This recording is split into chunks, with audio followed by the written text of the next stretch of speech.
Shalom and welcome to another episode in our ongoing series called Faith Journeys with God in the Land. Today we're doing something unique. We're climbing up Khirbet Cana, or biblical Cana, as mentioned in John 2. We are doing something unique today. In fact, my entire group is doing this. First time I've ever brought a group here to Khirbet Cana, the ruins of Cana, and most likely preserving the location of the Cana that appears in John 2 and in John 4. Now you can see behind me, we're all walking here in no man's land. This is really an amazing experience. I've only been here once before, and that was with a filming crew. And yet, this site most likely preserves the area where Jesus turned water into wine.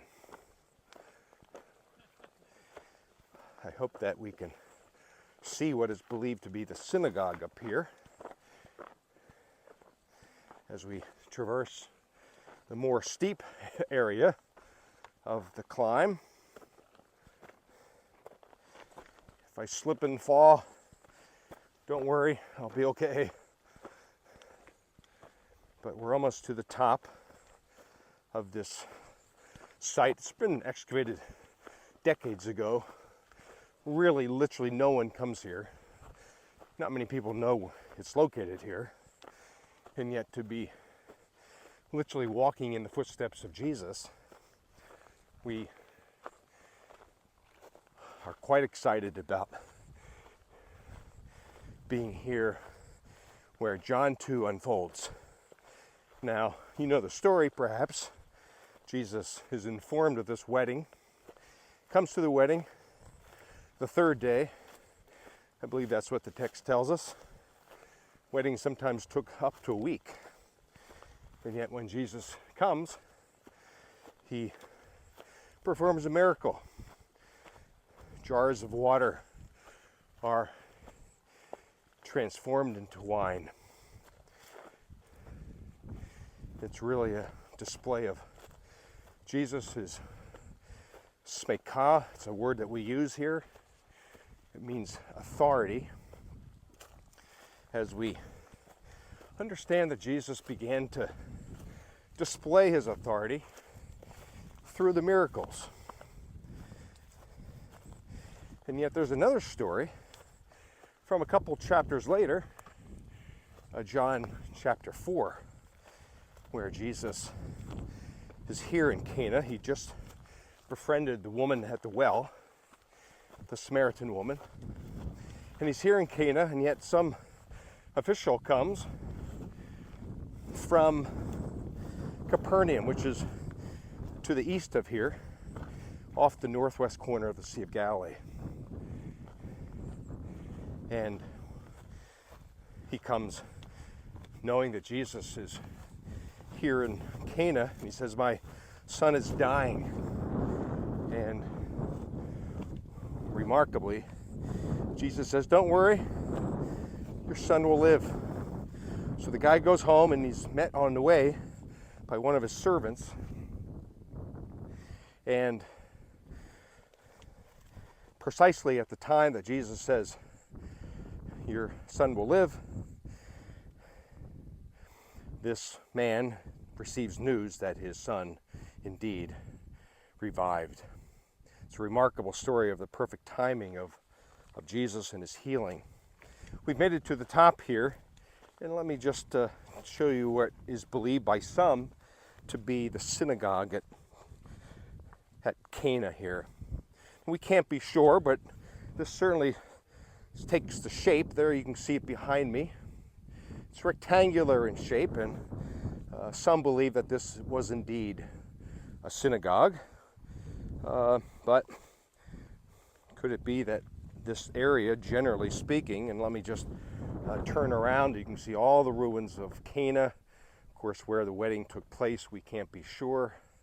But what a fantastic perspective here of these ancient ruins that mark one of these cities in the Galilee where Jesus served and displayed his authority. Our faith walk is sort of like an adventure, isn't it? We made our way up to this structure.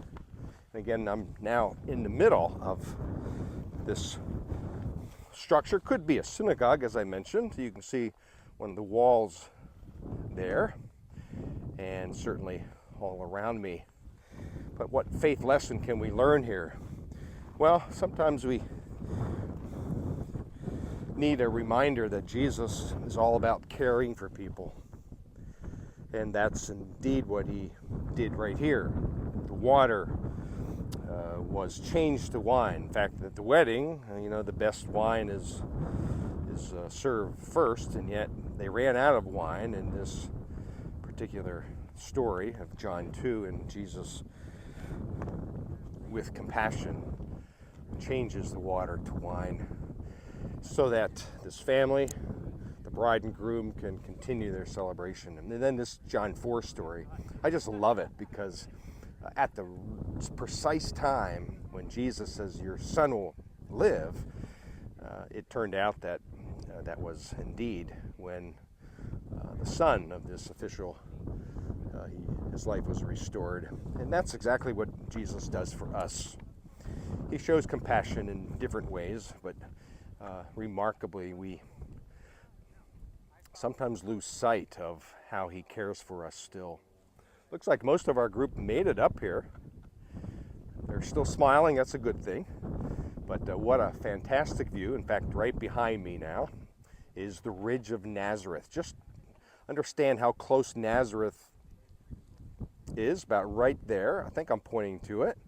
And between Nazareth and Cana, where we are, is Samaria, which was a huge Jewish Hellenistic oriented city that Jesus also must have visited even when he was a kid. It was only 4 miles away. Right now we're about 6 or 7 miles away from Samaria and a little over 10 from Nazareth. So in between us is this Beit Netofa Valley that we just ascended up from as we climbed up to the ruins of Cana, Khirbet Cana. So in your faith walk, don't lose sight that Jesus cares for you. As he turned water into wine and as he healed this official's son, he still extends his care and compassion to us. So trust him, be encouraged that he cares for you this day. And until next time, shalom.